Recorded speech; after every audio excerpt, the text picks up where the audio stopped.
This is the Whimsy Farm Podcast. I'm Carolyn Crane. There's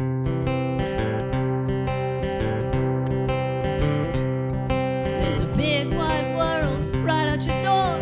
Good people doing good things. Whoa, it's a big wide world.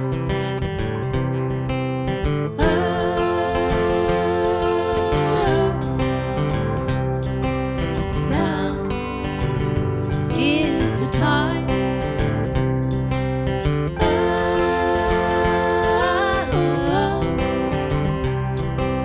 Now is our time. Welcome to episode 12 of the Whimsy Farm Podcast. We take a break from routine this episode to share our work since we launched in April. From Palestine to small town Michigan, from East Coast to West Coast of the United States, we've spoken with good people doing good things for social and environmental justice. Enjoy this recap of these brave and brilliant change agents who are working hard to see our world through this challenging time. We'll talk with Seth Donnelly from Taxpayers Against Genocide about the movement to hold our elected representatives accountable. Then we'll hear from Kim Bateman, storyteller and end-of-life doula, about navigating grief in today's troubled political climate. Instead of saying, how do we engage the majority, which is so disenfranchised, they didn't bother to vote. That's right. It's such a That- good point. That's the people that we need to be thinking about, not villainizing this 1+% because genocide for them was a deal breaker. How do we engage that third of those who have given up on the system? How do Yeah. we work with them to bring them into our movement? Well, again, I think that's where it's helpful to move beyond the two-party straitjacket. That 1/3 you mentioned that didn't vote, we all pay taxes, or at least many of us, right? And we're all upset, over a lack. Even people on the right are upset over deteriorating infrastructure, over where they pay all these taxes. And and if you really break it down, you say, hey, Elon Musk paid a lower percentage of his billions than you're paying on your hard-earned thousands. People are pissed. So then you say, well, what do we got to show for it? Why are your taxes being used, to subsidize 800 military bases and to subsidize genocide? What is that? So I think, but we can't have that level of honest conversation within the Democratic Party because it's part of that system that that perpetuates itself. So we get outside of that, and then we can have those conversations, and we can say, yeah, let's build some kind of alliance, some kind of movement that will actually where we actually do have control over our tax dollars. We do have a society that works for the majority, and we do. Nobody wants, at the end of the day, very, very few people truly, once they get outside of their angsty, toxic, alienated mindset, very, very few people actually want to pay for the extermination of their fellow human beings.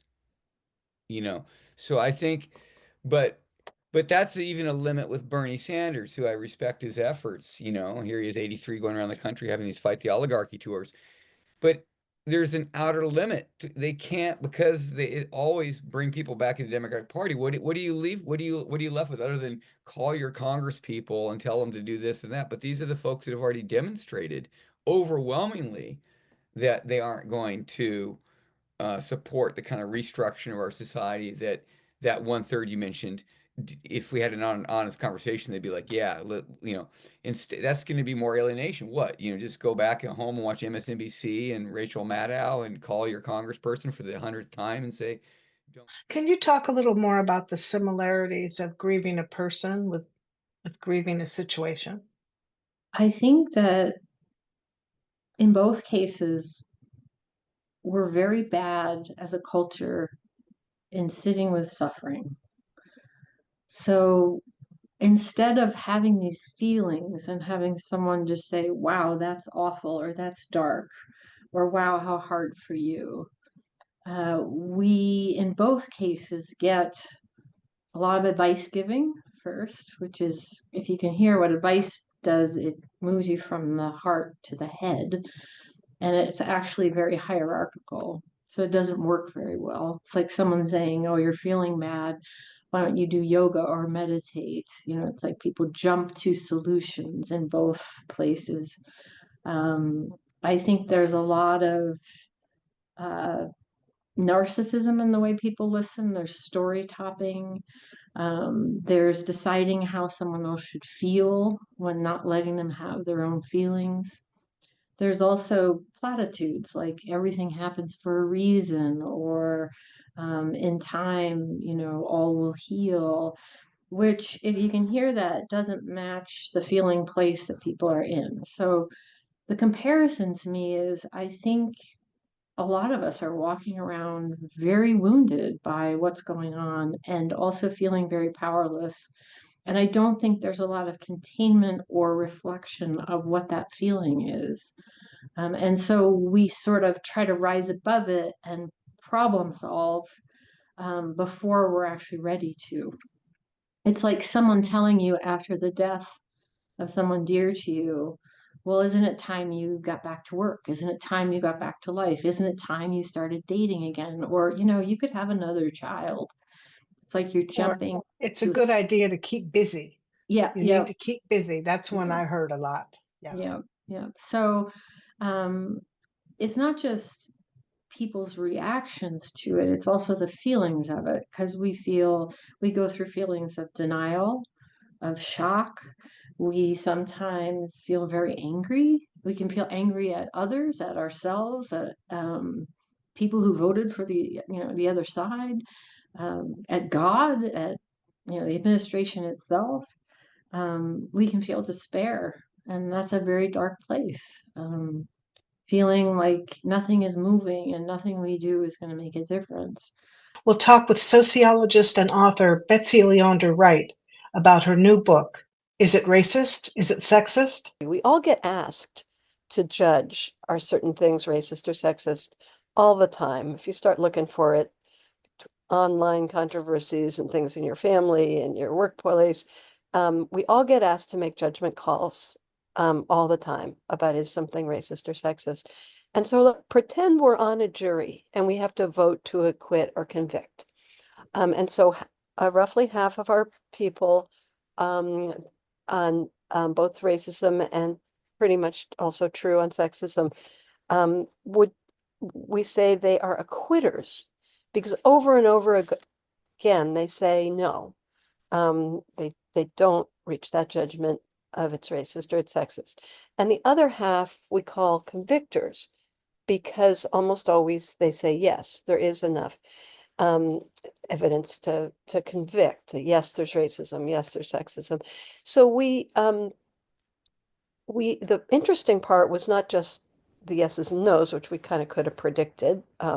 Obviously, the acquitters tend to be more conservative, and the convictors tend to be more liberal in most cases.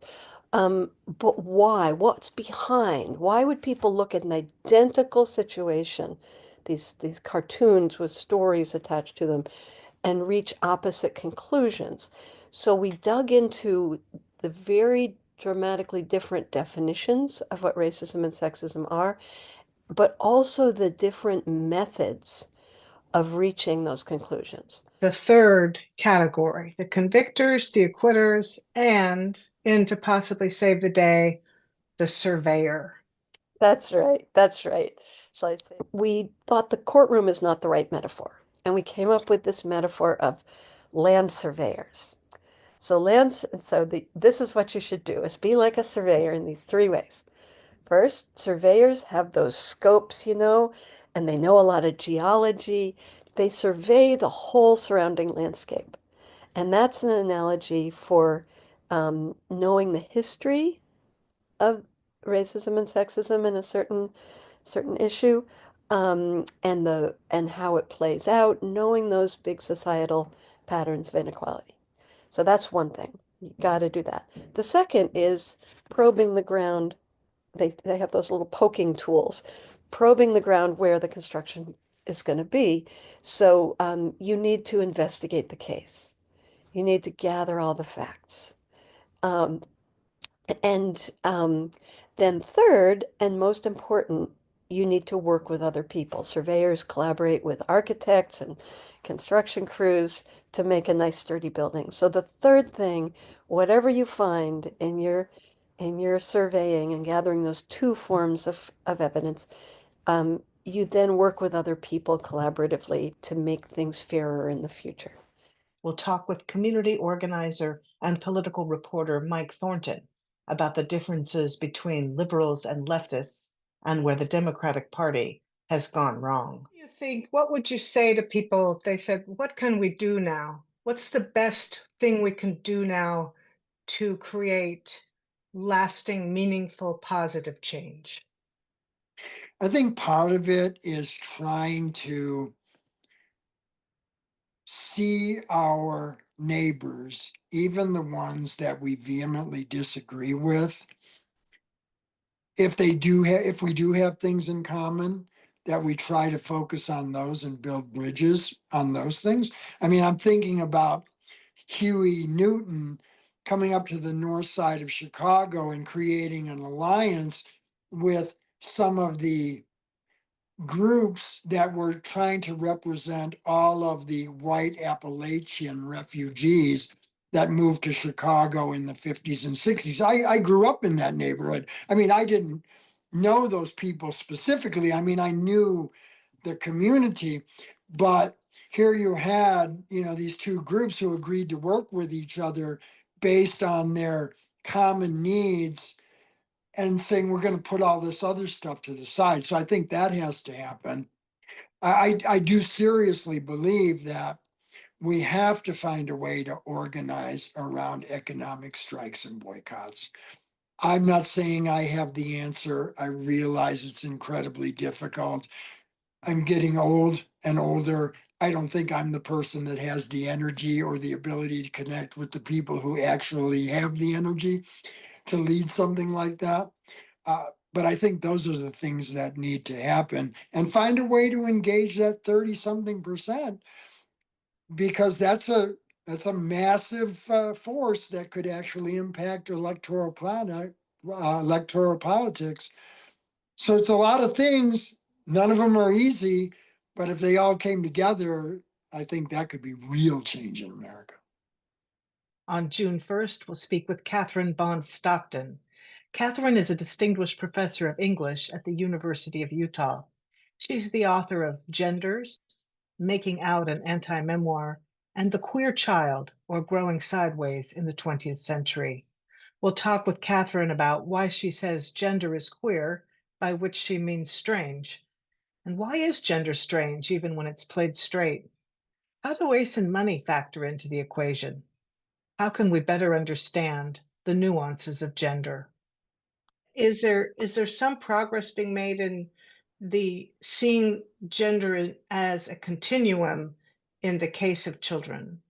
Well, I'd like to say yes, but I think it's been fits and starts and moving forward and now very much moving backward, in my view, where I think we see this government has really just made us, by fiat, reducible to our genitals once again, right? And the only thing that's going to be acceptable on a passport, ID, or whatever is male or female. So it felt like things were opening up. It felt very much like that for me, somebody who studies this, teaches. I was also a vice president for equity and diversity at my university. So I felt that I could feel people getting more curious, more interested, more kind of opening up their minds to thinking like, yes, we are not reducible to our genitals. What would that even mean? To say that I have to be female genitals. Okay, well then tell me what that means. Tell me then what the definition of the word woman is. Nobody can do that.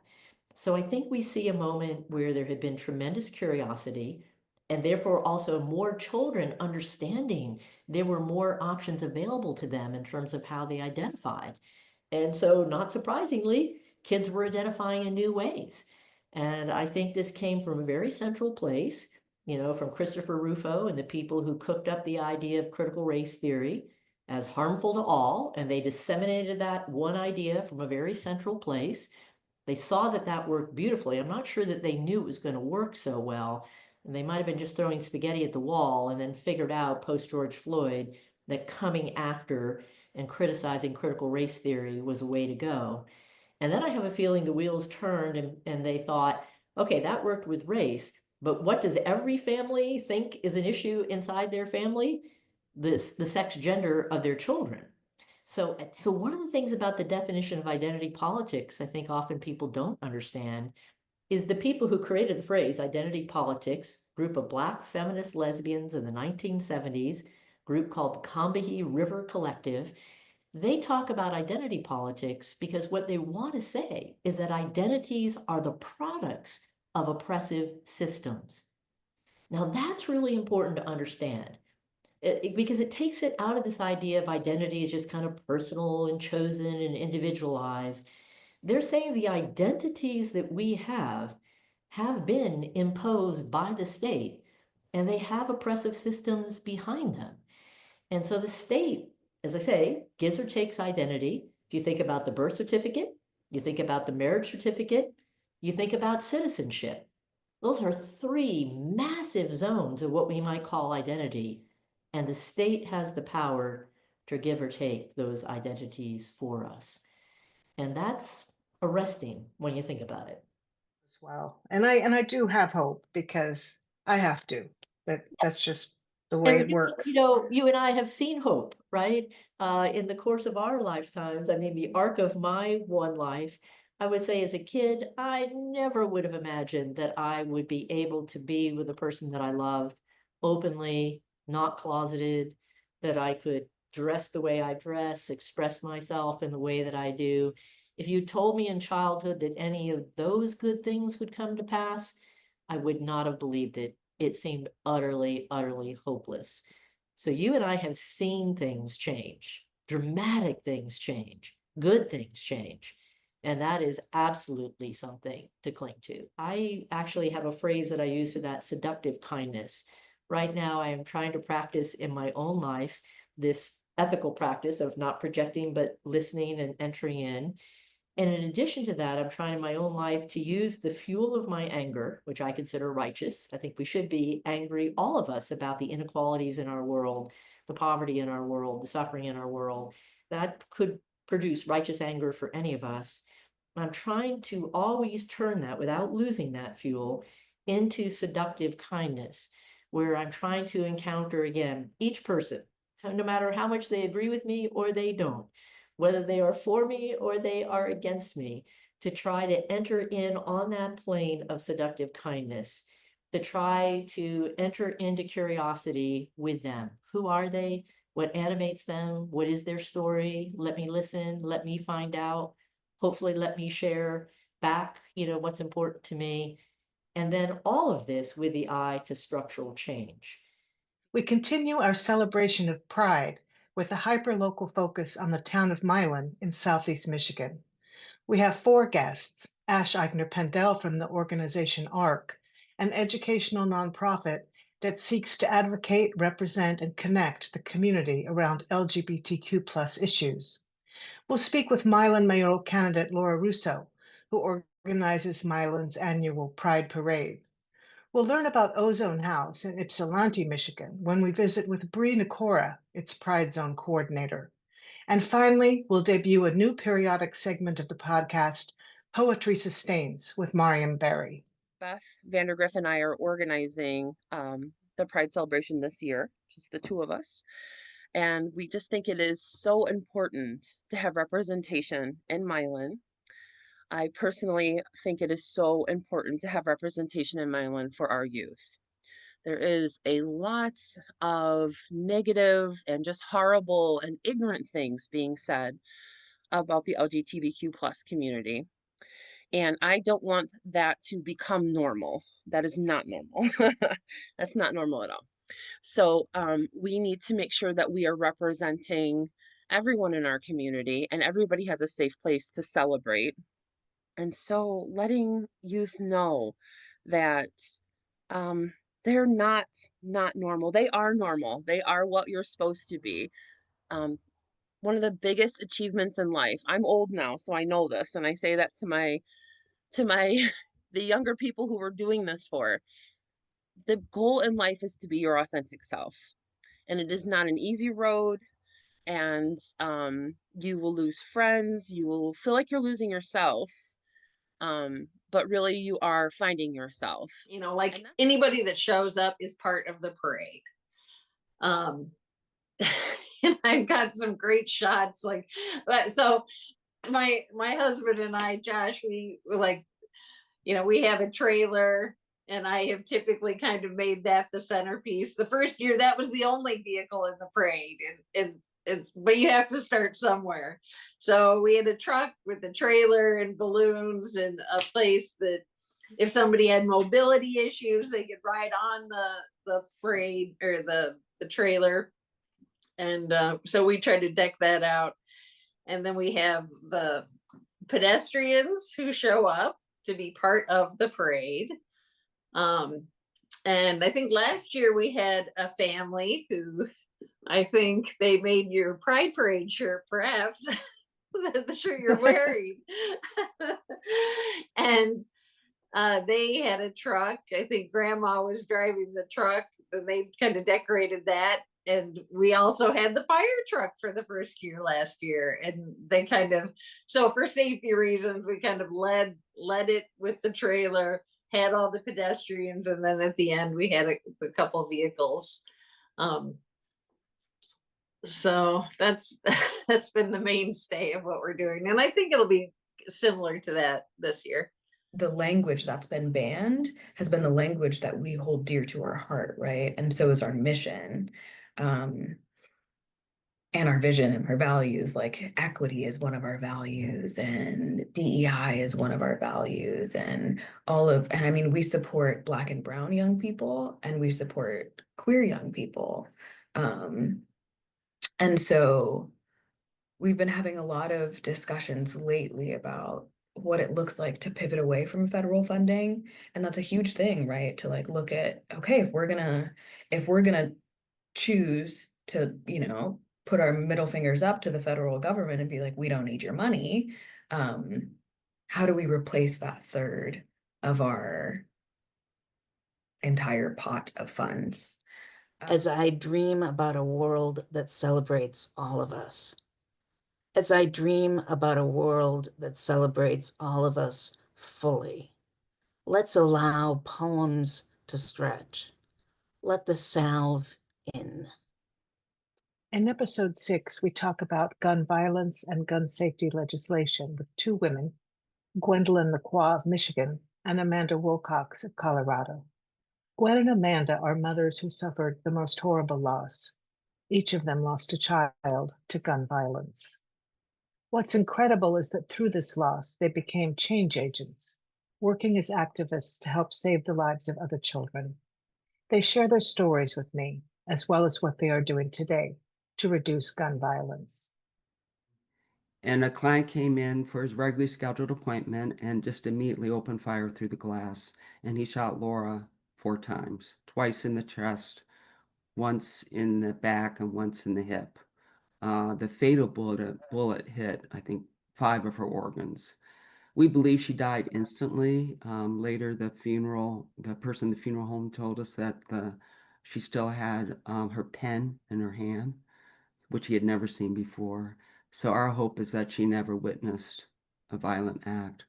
But we had moved a few months beforehand, and I didn't realize that there was a pistol in the hallway closet, or my ex-husband had not secured it. And I don't know whether Jonah was still in the house or he somehow got back in the house. But while we were at the hospital, he took off his glasses and lay down on the floor and shot himself in the right temple. You talked about there is no word for parents who've lost a child. There actually is a word in Chinese, and a literal translation of that is person without a future. And it's interesting you brought that up, because I think that is why my husband and I got involved in advocacy work. I had to find a new future. I had to find meaning in my life again. It was stripped of meaning. Getting involved. But here in Michigan, I testified in front of the Senate for safe storage, which we have now passed, safe storage of firearms. If Jonah died today, my ex-husband would be facing 15 years in prison for failure to secure a firearm, resulting in a minor gaining access to it and causing the death of themselves or someone else. But everything is an uphill battle right now. And in this country, it is just unbelievable that the number one killer of children and teens are firearms, but we can't even get a law passed saying children should not have access to firearms. Getting involved in gun violence prevention advocacy was a natural fit for me. I actually joined what's now called the Brady Campaign back in the 1980s because I was always concerned about gun violence. I did a donation once a year. That was it. We did our annual donation 15 days before Laura was killed. And after the shooting, I realized I need to do more than write a check once a year. And that was the same time that it was after the Million Mom March had happened in Washington, and sort of the grassroots effort for working for gun violence prevention was taking off. And California, where I lived at the time, had a lot of Brady, what we now call Brady chapters. And so I immediately plugged in with the work that was going on there and other advocates, and worked with the Brady National Policy Office, and had a very big learning curve. But in the end, my husband and I passed about 80 bills in California, which of course is a state very receptive to the kind of work we were trying to do in our effort to save lives. We actually my husband and I first worked on mental health care advocacy, trying to get more funding for mental health care treatment. And a lot of that work kind of informed our later work on gun violence prevention. So my friend Denise, her son, again at the age of 17, was shot in the head with a ghost gun of his friends. The friend was 17. This was the third ghost gun that he had online illegally, and his mother had even told the gun seller, this person is 17. You please don't sell another kit to this person. The third ghost gun is the one that shot Guy in the head. And it makes no sense. The majority of gun owners want their guns to be secure, right? This is not a difficult thing. My friend Diana was coming up against someone who was like, well, I'm in a hunting area, people don't want to lock their guns up. I'm like, why? I mean, are the deer breaking into their house? Are they gonna need it? Why would you need a gun ready access if you're using it for hunting? That makes no sense. I want to ask what you think is the answer to the question, why? We're not talking about a gun ban. We're talking about gun safety. We're talking about minor inconveniences or measures that save lives. And yet, why the fragility? Why does that freak out so many gun owners? What's going on psychologically that this is even an issue anymore? Look at anything. Anytime we try to change anything, right? It's a knee jerk. There's some people out there who are like, I won't wear my seatbelt. Oh, okay. You don't want to, right? Like, change is hard.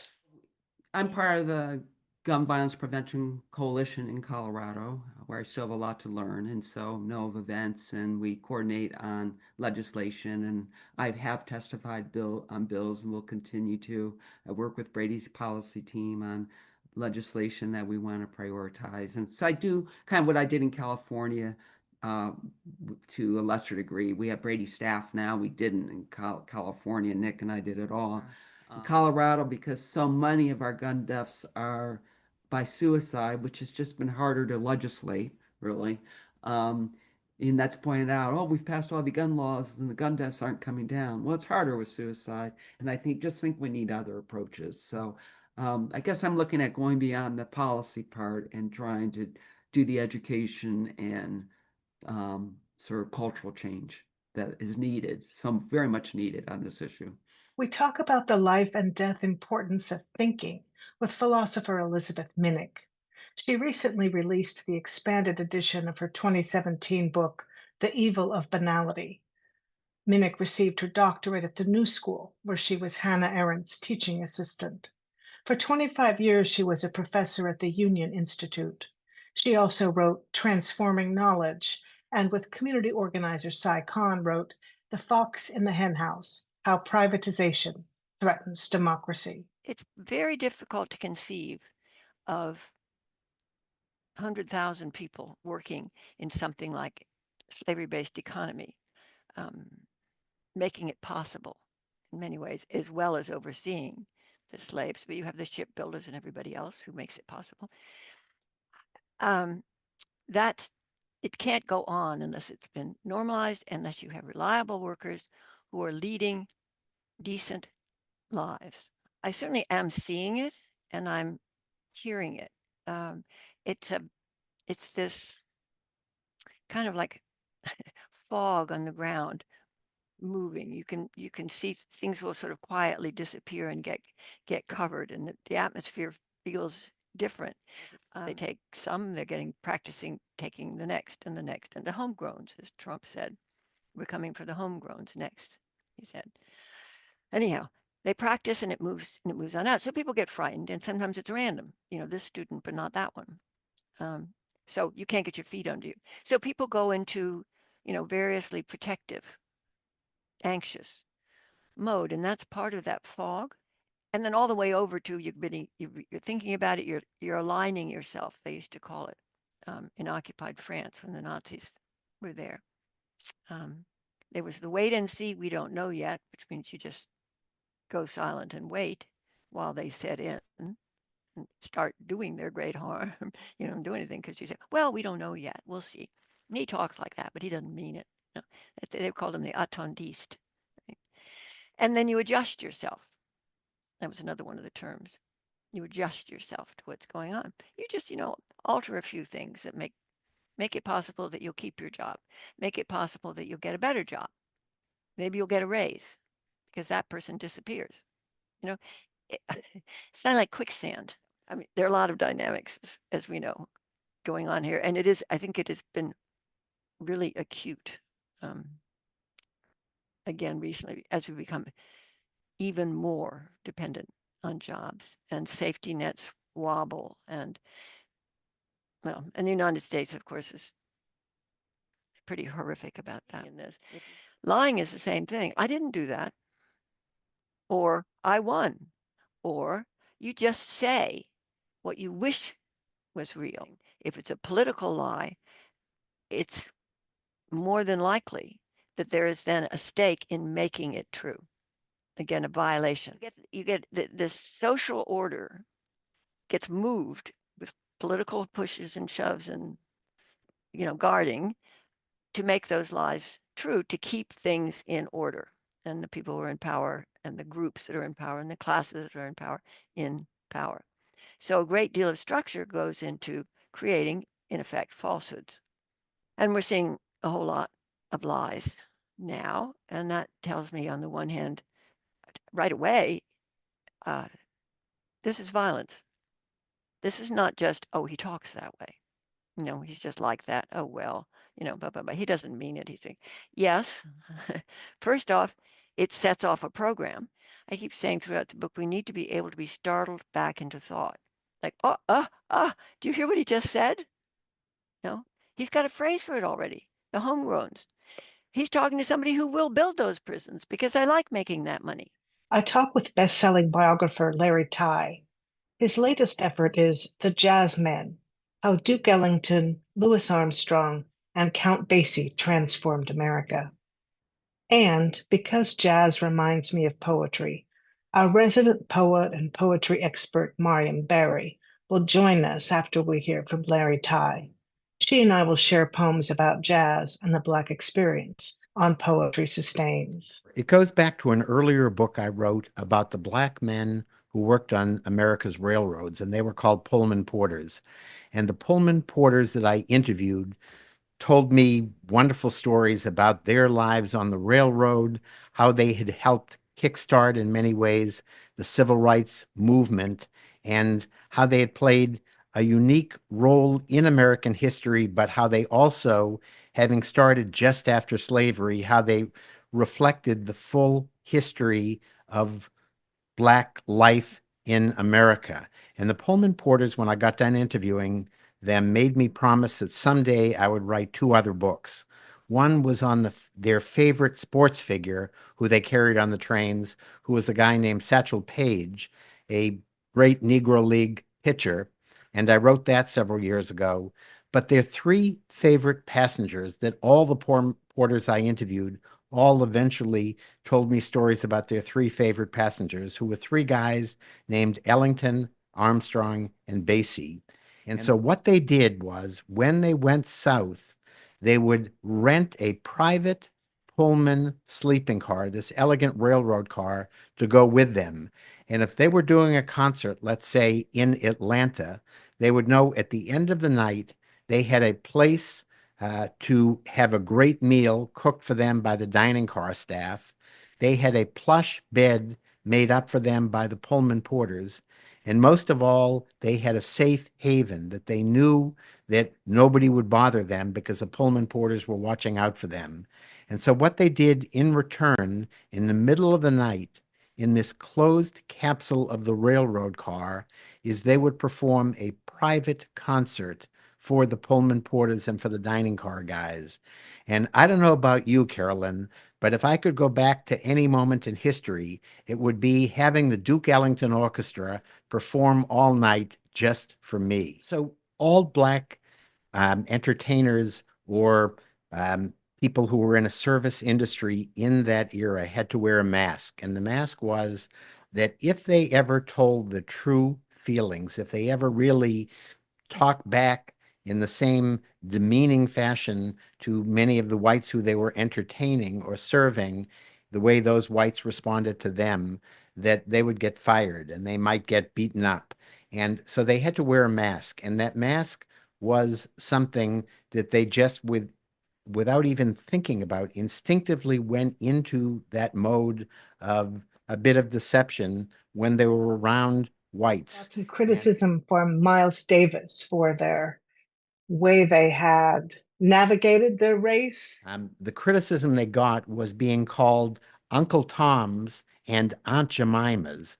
They got scathing criticism from the beboppers like Miles Davis and from lots of young Black activists of that era who didn't understand what, not just where they had come from, but that they were the grandfathers of the civil rights movement. And by performing as genius artists, these three Black men made it easier for the Supreme Court to give us Brown versus Board. They made it easier for Malcolm X and Martin Luther King and all the other great civil rights leaders to get laws passed that changed American legal standards. That I think that social change happens in a very zigzaggy way. And in a moment where some of us are distressed about what's going on in America, I think also I keep harking back to the words of Martin Luther King, but they could as easily have been the words of Duke Ellington or Louis Armstrong or Count Basie. Martin Luther King said, "The arc of history bends towards justice." We wear the mask that grins and lies. It hides our cheeks and shades our eyes. This debt we pay to human guile. With torn and bleeding hearts, we smile and mouth with myriad subtleties. Why should the world be overwise in counting all our tears and sighs? Nay, let them only see us while we wear the mask. I talk with Barb Barton, author of Manoomin, The Story of Wild Rice in Michigan. Barb is a woman of myriad talents, from singing and songwriting to filmmaking. She's a scientist and a student of the cosmos, and she's a passionate activist for social and environmental justice. She lives a couple hours from the farm in Lansing, Michigan's capital. Great. Michigan, Governor Whitmer signed into law that wild rice is now our state native grain. So that puts it back in the spotlight again. So I'm fortunate to get to keep doing my talks and help educate folks about it. When I was still working, I was part of the Michigan Wild Rice Initiative, which is a lot of state agencies, federal agencies, all 12 federally recognized tribes in Michigan. They've just released a stewardship plan for wild rice for the whole state. Being an endangered species biologist, I was blessed to be able to go out into the rarest of the rare places, looking for the rarest of the rare animals, right?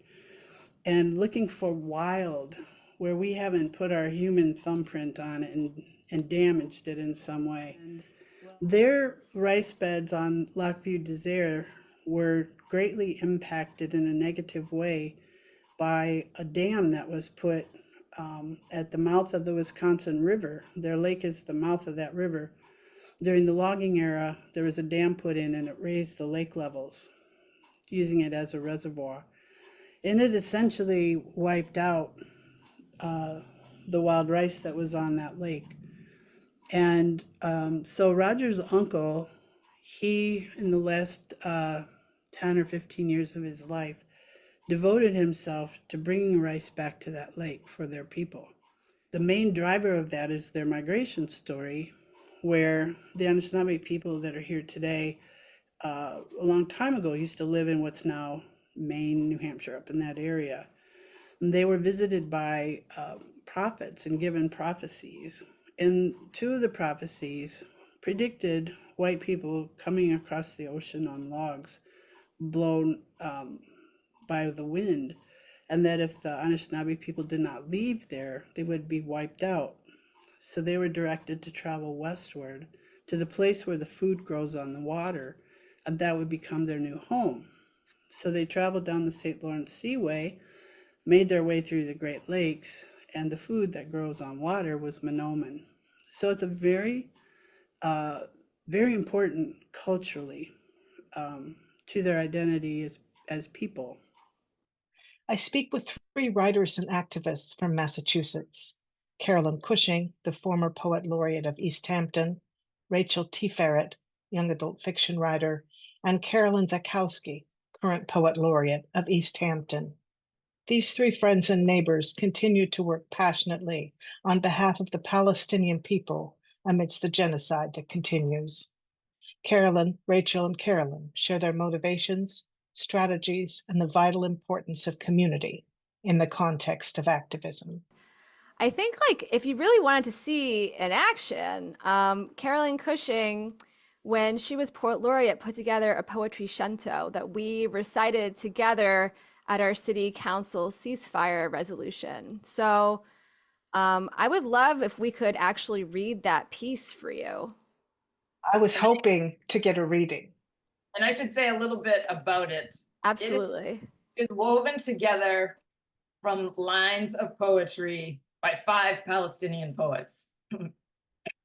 Mousab Abu Toa, who we've mentioned, who is a living poet, who was in Gaza, was able to evacuate after being abducted for a while. And Maya Abu al-Hayat, who's in the West Bank, a living Palestinian poet. You can get her book. I found this book at the library. You Can Be the Last Leaf, translated by Fadi Yehuda. And then 2 poets who were killed in Gaza in airstrikes, Ibu Abu Nada and Salim al-Nafar. And the final line is from Mahmoud Darwish, who is a giant of literature and known as the national poet of Palestine. So all the words in the shinto are theirs. This is Palestinian poets write a resolution, a ceasefire shinto. Whereas the house next door no longer stands. It's lying like an old carpet on the floor of the earth, trampled by missiles, fat slippers, flying off legless feet, and Whereas every time we leave the house, it's suicide, and each return a failed attempt. And whereas a child who was shot by an Israeli sniper or killed during an air raid en route to school, her picture was placed on her desk at school. Her picture stares at the blackboard while air sits in her chair. And whereas more missiles come flying in, on the lookout for anything that moves. Angels get hold of an infant niece. We look around and find only her milk bottle. And whereas the grieving have only the unknown, it's their only staple and inheritance. Pain has no logic, all things redeem the grieving except your rational questions. And whereas for us, the fear of dying before living haunts us while we are still in our mother's wombs. And whereas the house has been bombed, everyone dead, the kids, the parents, the toys, the actors on TV, characters in novels, personas in poetry collections, the I, the he, and the she, and whereas the houses were not Hamas, the kids were not Hamas, the clothes and toys were not Hamas, the neighborhood was not Hamas, the air was not Hamas, our ears were not Hamas, our eyes were not Hamas, and now, therefore, be it resolved that we, the poets, grant you refuge in invocation and prayer. We bless the neighborhood and the minaret to guard them from the rocket, from the moment it is a general's command until it becomes a raid. We grant you and the little ones refuge, the little ones who change the rocket's course before it lands with their smiles. Be it further resolved that knives might eat what remains of our ribs, machines might smash what remains of stone. But life is coming, for that is its way, creating life even for us. Be it further resolved that justice is the right of all who live in the wrong places in the world. Ultimately, be it resolved that death goes home alone, safe and sound, so a dove might build its nest and lay its eggs in metal helmets. We talk about fighting fascism. Our first guest is Craig A. Johnson, author of How to Talk to Your Son About Fascism. Then we spent some time with poet Mariam Barry on our recurring segment, Poetry Sustains. Fascism appeals to young men, and I mean that in both possible senses. Fascists intentionally seek out young men in order to recruit them for fascism, and fascism as an ideology is inherently misogynist. It's inherently sexist. Your son, your nephew, a student, they're probably not going to show up wearing a swastika. They're probably not going to get a tattoo that's like clearly racist. They're probably not going to say Sieg Heil. They might. But more likely than not, their interest in these things will appear in memes, in jokes, in comedy, in media tastes, in what their feeds and algorithms show them. Very small numbers of people are like, really, really revved and ready to go for fascism. That's not particularly common. More common is that online influencers have been seeding fascist content into online culture for decades. We know this. We have the receipts. Like we can read their posts from 20 years ago where they say, I'm going after the 10-year-olds. I want to produce content that is interesting, exciting for 10-year-olds, specifically 10-year-old boys, and I want them to become fascists through this content. Primarily, they do that through jokes, through memes. So that's what it's going to look like primarily when it comes to fascist recruitment tools for young men. It'll be memes where Jewish people are the butt of the joke. It'll be memes talking about how women are hard to date now. It'll be memes about immigration. Other things that we've been seeing recently, if a parent or educator or somebody with a young person is listening to this, they're probably familiar with the video game platform Roblox, right? Roblox is a video game platform where kids can produce content and then consume the content that other kids have produced, sort of like playing with Legos together. However, recently we have seen that on Roblox, lots of kids and older people producing this content have produced scenarios and even little objects that people can buy in Roblox that are, say, the uniform of an ICE agent, or a scenario where some players are immigrants being rounded up and other ones are the guys in the ski masks taking them from their homes, right? That kind of play is going to be part of young people's lives the more and more we see it. If you tell a kid you are not allowed to think this thing, you're not allowed to say this thing, you're not allowed to do this thing, yeah, you know, you don't need to be a parent of teenagers to know that that's not going to work. You were a teenager yourself, right? I remember this from being a teenager. But that's just, to them, proof that the world is conspiring against them, that they're the underdog, that their belief system is the one being oppressed. We lived happily during the war. And when they bombed other people's houses, we protested, but not enough. We opposed them, but not enough. I was in my bed. Around my bed, America was falling. Invisible house by invisible house by invisible house. I took a chair outside and watched the sun.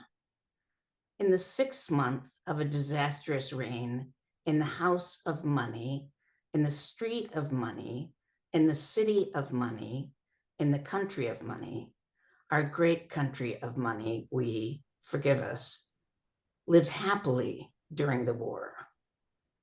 You've been listening to a recap of the first 6 months of the Whimsy Farm podcast. Please visit whimsyfarm.net/podcasts for links to listen to entire episodes. Please visit my YouTube channel if you'd rather watch than listen. The link to that channel is on my website. This podcast is produced on the sacred ancestral land of the Anishinaabe people. Thanks to the California band Castle House for writing and performing our music. Thanks to our underwriter, Just Play Productions, and to our paid Patreon members for their support of today's podcast. If you'd like to offer your support, please visit my website, whimsyfarm.net, and click the Patreon link to find a level of support that's right for you. There is also a free membership level. You can email me through the website as well. Again, that's whimsyfarm.net. I want to take a minute to tell you how much your support on Patreon means to me. First, having a connection with you on Patreon makes me less dependent on Meta, and that's a good thing. Also, I have big dreams for growing this podcast. These dreams include an actual studio and the necessary equipment to take the podcast on location. These dreams need your financial support to become a reality. I'm just getting started, and there is no better time to join me and our growing community on Patreon. You'll find a big button on the homepage of my website that takes you to Patreon, and that is whimsyfarm.net. I'll be back on October 15th with regular programming.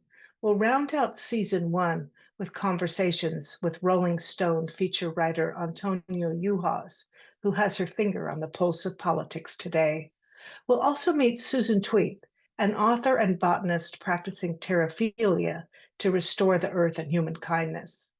Her recent book is Bless the Birds.